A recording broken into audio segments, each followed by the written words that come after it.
Suatu ketika Luqmanul Hakim, seorang budak yang awalnya yang dimerdekakan oleh rajanya. Apa yang terjadi ketika Luqmanul Hakim bekerja dalam sebuah istana? Seorang raja memerintahkan kepada Luqmanul Hakim, "Wahai Luqmanul Hakim, saya perintahkan engkau menyembelih 1 ekor kambing, dan tolong beri kepada saya yang mana terbaik yang dimiliki ekor kambing itu."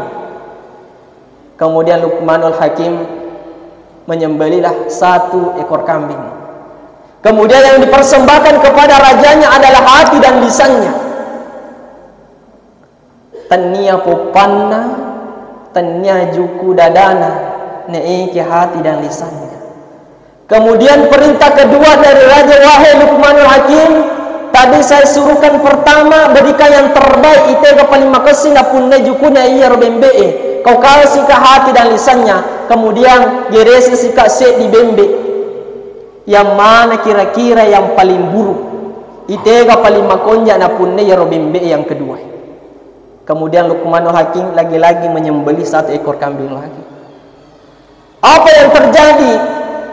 Ternyata yang dipersembahkan kepada rajanya lagi-lagi adalah hati dan lisannya. Tenia popanna, tenia dadana. Sehingga maka dia raja, "Apa maksudmu wahai Luqmanul Hakim? Samana ka pamoriarika? Samana engkau mengolok-olok saya wahai Luqmanul Hakim? Tadi yang pertama saya perintahkan engkau berikan yang terbaik dimiliki 1 ekor kambing itu, kau kasih saya hati dan lisannya. Kemudian yang kedua, saya minta yang mana yang paling buruk yang dimiliki 1 ekor kambing itu, kau berikan saya adalah hati dan lisannya. Apa maksudnya ini wahai Luqmanul Hakim?"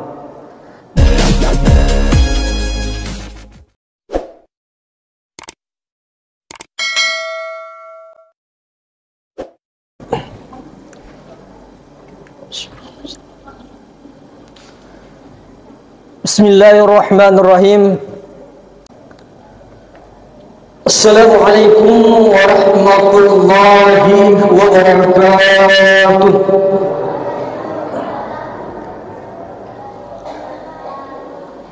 Alhamdulillah, alhamdulillahi rabbil alamin. Syahrul Ramadan, syahrul siyam, syahrul mubarak, syahrul maghfirah. Assalatu wassalamu ala ashrafil anbiya'i wal mursalin, Sayyidina Muhammadin wa ala alihi wa ashabihi ajma'in, amma ba'du. Alhamdulillah ala ni'matil Islam, alhamdulillah ala ni'matil iman, alhamdulillah ala ni'matil hidayah. Jamaah tarawih yang sama-sama dirahmati dan dimuliakan oleh Allah Subhanahu wa taala. Pertama-tama dan paling utama, marilah kita senantiasa memanjatkan puji dan syukur kita atas kehadirat Ilahi Rabbi, atas segala limpahan rahmatnya, atas segala nikmatnya, atas segala fasilitas yang Allah turunkan kepada kita semua. Maka tentunya kalimat yang tepat yang selalu kita ucapkan adalah alhamdulillah wa syukurulillah. Salawat dan salam kami kita kirimkan kepada baginda Rasulullah sallallahu alaihi wasallam. Allahumma salli wa sallim ala sayyidina Muhammad, Nabi yang diabadikan di dalam Al-Quran sebagai suri tauladan bagi kita semua. Bahkan di dalam Al-Quran Allah Subhanahu wa ta'ala mengabadikan sebagai rahmatan lil alamin. Wa ma arsalnaka illa rahmatan lil alamin. Jamaah tarawih sama-sama dirahmati dan dimuliakan oleh Allah. Alhamdulillah, begitu banyaknya kenikmatan yang Allah titipkan kepada kita semua. Igana papenya meliwa lupuna na wariki for Allah Ta'ala. Contoh paling sederhana, mata kita masih bisa melihat dengan baik. Alhamdulillah, ini merupakan kenikmatan yang sangat luar biasa. Andaikan Allah Ta'ala cabut kenikmatan pandangan kita jamaah, maka susah untuk melangkahkan kaki kita ke rumah Allah. Andaikan tubuh ini tak bisa bergerak, maka mustahil kita bisa sampai di tempat ini. Maka kata Allah, wa bi ayyi ala'i rabbikuma tukadziban. Nikmatku yang mana kira-kira yang kalian dustakan? Coba kita renungkan. Mulai dari tadi kita bangun tidur sampai kita tidur kembali. Masya Allah. Egana papenyaman na patulong kifung Allah Subhanahu wa Ta'ala. Apalagi di bulan Ramadan ini, luar biasa papenyaman na Allah Ta'ala na patulong kifung Ramadan. Masih bisa kita mendapatkan, masih bisa kita berjumpa bulan Ramadan tahun ini. Kita tidak bisa yakin apakah tahun depan Ramadan masih bisa kita jumpa atau tidak. Maka sikasnya Ramadan, marilah kita memperbaiki waktu yang Allah masih berikan kepada kita semua. Jangan sampai kita termasuk hamba-hamba yang merugi.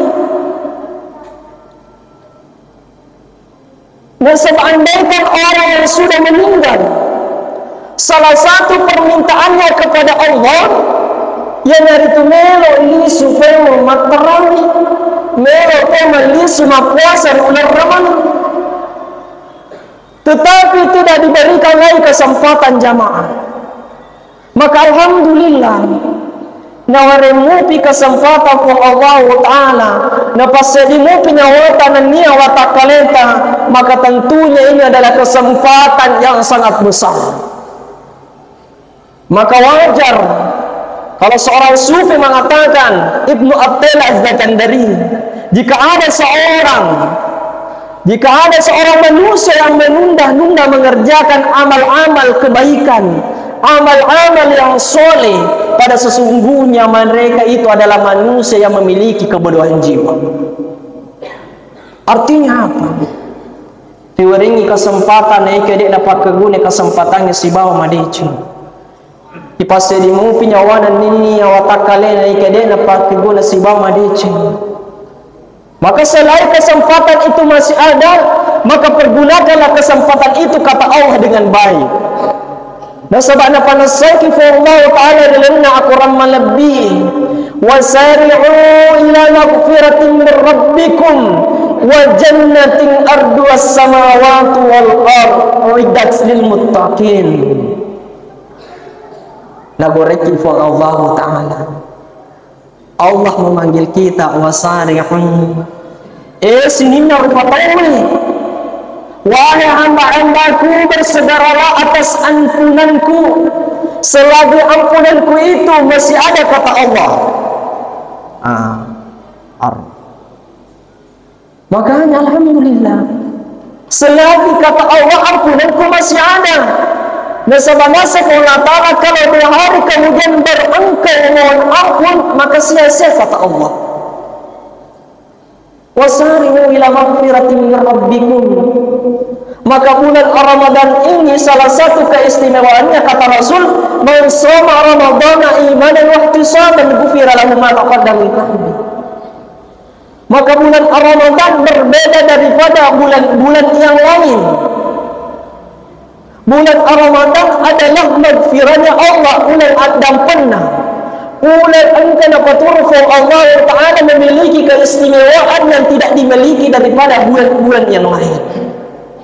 Bulan Ramadan.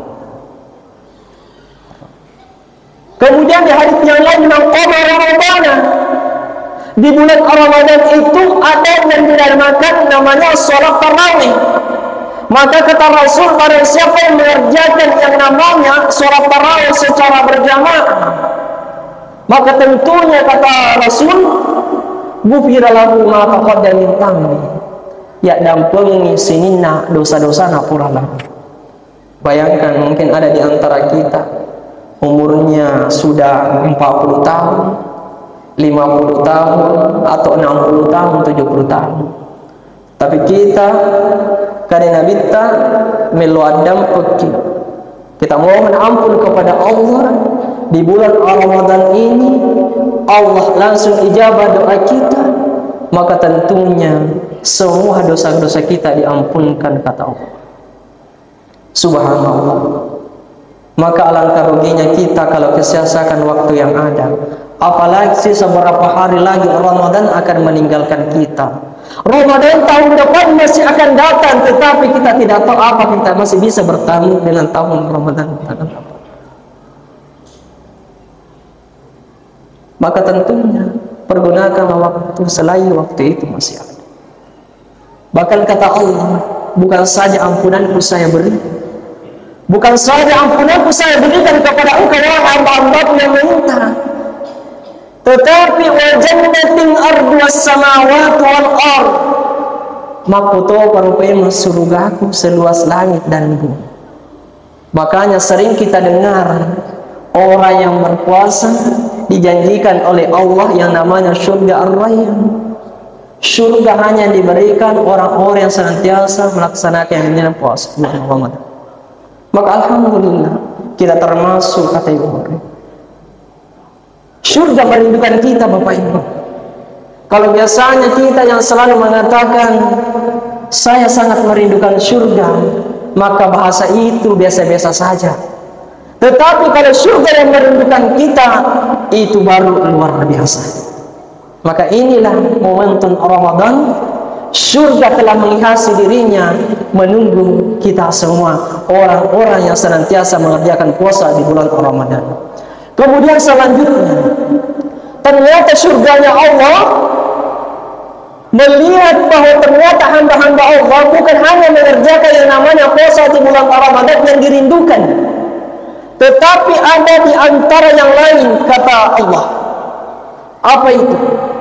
Dapat nasanki Nabi tak ternyata wahab bil lisan, orang-orang yang senantiasa menjaga lisannya. Ia nilai sedih ya anggota tubuh yang paling sering bekerja, yang paling sering melakukan aktivitas. Nasabah pasadita ikedona lillahi, mak bicara tak tentu kedona lillahi. Tetapi kata Rasul, hati-hati dengan lisan. Nasabaiyatu lillahi, betul tidak bertulang, tetapi narik kebiasaan pakan di waktu pedih. Kalau engkau biasanya masuk rekada, maka tentunya harus ditimbang-timbang dulu, harus dipikir-pikir dulu, apakah itu baik atau buruk. Karena apa? Maka dia Andre Guruta, indikator seseorang mukmin adalah salah satu di antaranya tergantung daripada lisannya. Suatu ketika Luqmanul Hakim, seorang budak yang awalnya yang dimerdekakan oleh rajanya. Apa yang terjadi ketika Luqmanul Hakim bekerja dalam sebuah istana? Seorang raja memerintahkan kepada Luqmanul Hakim, wahai Luqmanul Hakim, saya perintahkan engkau menyembelih 1 ekor kambing dan tolong beri kepada saya yang mana terbaik yang dimiliki ekor kambing itu. Kemudian Luqmanul Hakim menyembelihlah 1 ekor kambing. Kemudian yang dipersembahkan kepada rajanya adalah hati dan lisannya. Tania pupanna, tania juku dadana, neiki hati dan lisannya. Kemudian perintah kedua dari raja, wahai Luqmanul Hakim, tadi saya suruhkan pertama berikan yang terbaik, itu yang paling makasih na punna jukuna iya robembe. Kau kasih ke hati dan lisannya, kemudian diresi sikak se di bembe. Yang mana kira-kira yang paling buruk? Itu yang paling makonja na punna iya robembe yang kedua. Kemudian Luqmanul Hakim lagi-lagi menyembelih 1 ekor kambing lagi. Apa yang terjadi? Ternyata yang dipersembahkan kepada rajanya lagi-lagi adalah hati dan lisannya. Tenia popana, tenia dadana. Sehingga maka dia raja, apa maksudmu wahai Luqmanul Hakim? Samana ka pamoriarika? Samana engkau mengolok-olok saya wahai Luqmanul Hakim? Tadi yang pertama saya perintahkan engkau berikan yang terbaik dimiliki satu ekor kambing itu, kau kasih saya hati dan lisannya. Kemudian yang kedua, saya minta yang mana yang paling buruk yang dimiliki satu ekor kambing itu, kau berikan saya adalah hati dan lisannya. Apa maksudnya ini wahai Luqmanul Hakim? Maka dari Luqmanul Hakim, puang tanya tu bawa ugiresak bawa kini ki angka guru malupuri laleng. Maka dari Luqmanul Hakim, ini hikmah yang sangat besar. Maka dia raja aga hikmana bisa dipati wahai Luqmanul Hakim. Luqmanul Hakim mengatakan, narekomelo kimi te kasina se dia rupa tahu tangai nasabaatinna engkalingai aga napasu oleh ritimun. Apa yang dibicarakan, apa yang keluar dari lisannya, maka kalau baik, maka indikatornya manusia itu adalah manusia yang baik. Manusia itu adalah manusia yang soleh di depan Allah. Tetapi kalau ada orang tidak bagus hatinya, apalagi lisannya, selalu berbicara yang buruk, berbicara dengan fitnah di dalamnya, ada hoax di dalamnya, ada berita yang tidak benar keadaannya, maka tentunya manusia itu paling buruk di hadapan Allah. Inilah kata Luqmanul Hakim. Jamaah yang sama-sama dirahmati dan dimuliakan oleh Allah Subhanahu wa taala. Makanya hati-hati dengan lisan kita, Pak. Mega tahu makasing atau tulinona nasabak wirikadana nasabak lisanna. Nei kami tahu dek na makasing atau tulinona nasabak aga nasabak lisannya pula yang ia keluarkan apa kata-kata yang keluar dari lisan. Makanya pepatah orang Arab mengatakan, jika luka yang disebabkan oleh sayatan pisau itu masih bisa disembuhkan, Pak. Tetapi kalau luka yang disebabkan oleh sayatan lisan, maka susah untuk disembuhkan. Maka ini yang terjadi sekarang. Banyak antara suami dan istri sedikit-sedikit terjadi konflik karena apa? Persoalan lisannya tidak dijaga. Banyak anak yang durhaka kepada orang tuanya karena persoalannya apa? Karena lisannya tidak dijaga. Kenapa di antara kita dalam negara kita ini banyak terjadi yang namanya konflik? Karena persoalan lisan tidak dijaga. Maka pentingnya menjaga lisan, karena itu adalah indikator daripada seorang. Maka di Allah Ta'ala, ya ayyuhalladzina amanu yasinina rufatakum ittaqullah wa qulu qawlan sadida. Yang merasa dirinya beriman kepada Allah, kemudian di hari akhir, maka tentunya berkatalah dengan perkataan yang baik. Bahkan kata Rasul, kalau tidak bisa dengan perkataan yang lebih baik, maka lebih baik diam. Itulah kata Rasulullah sallallahu alaihi wasallam. Jamaah yang sama-sama dirahmati dan dimuliakan oleh Allah Subhanahu wa taala. Mohon Allah Subhanahu wa taala na pabarakah yang menna atau tunggal minota. Insyaallah segala amal ibadah kita, puasa kita, sedekah kita, zakat kita, apalagi ucapan-ucapan yang keluar dari lisan kita, semoga tercatat sebagai ahsan amala. Karena itulah indikator kesalehan seseorang. Akhirul kalam, wabillahi taufiq was sa'adah. Wassalamualaikum warahmatullahi wabarakatuh.